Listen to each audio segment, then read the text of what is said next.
L'homme a un esprit, une âme et un corps. L'esprit est le siège du sentiment de Dieu. L'âme, le siège du sentiment de soi. Et le corps, celui du sentiment du monde. Dieu demeure dans l'esprit du croyant. Le moi, la personnalité dans l'âme et l'essence dans le corps.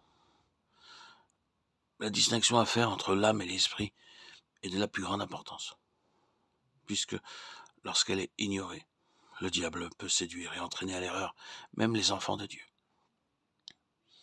Il semblerait qu'en certains passages de la Bible, les mots âme et esprit soient employés indifféremment. L'expérience du chrétien qui a atteint la parfaite stature de Christ, lorsque l'esprit a pénétré l'âme, à ce point que pratiquement ils ne sont plus qu'un, rend compréhensible cet emploi des deux termes. Dieu est esprit, et il faut que ceux qui l'adorent l'adorent en esprit, déclare le Seigneur. Tout homme a un esprit, bien que celui-ci soit séparé de Dieu depuis la chute. C'est cet esprit maintenant enténébré qui doit briller à nouveau de la lumière d'en haut, être régénéré par la vie de Christ, pour qu'il y ait une nouvelle naissance, régénération. Jean 3:3. La chute étant intervenue, il ne peut y avoir d'étincelle divine en l'homme. L'esprit est bien toujours là, mais affaissé, déchu et dans les ténèbres, de sorte qu'il doit être régénéré, naître de nouveau. Nous sommes ici au cœur même du sujet où l'erreur a des conséquences et des répercussions éternelles.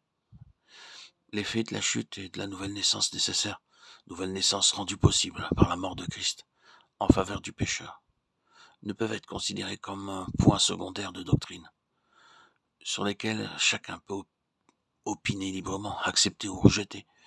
C'est ici que se trouve la ligne de démarcation entre ceux qui sont nés de Dieu et ceux qui ne le sont pas. C'est également là que se trouve le point qui intéresse le plus Satan. C'est ici qu'il suggère tous les mensonges qui ont donné naissance à tous les ismes d'ici-bas. L'âme est le siège du sentiment de soi, de la personnalité. Elle comprend toutes les facultés intellectuelles et morales. La pensée, la volonté, les sentiments, le libre arbitre. Au moment de la chute, ce fut l'âme, le moi d'Adam qui fut en jeu. Ce moi se soumettrait-il à l'esprit et par lui à la volonté de Dieu, ou bien céderait-il aux sollicitations du visible?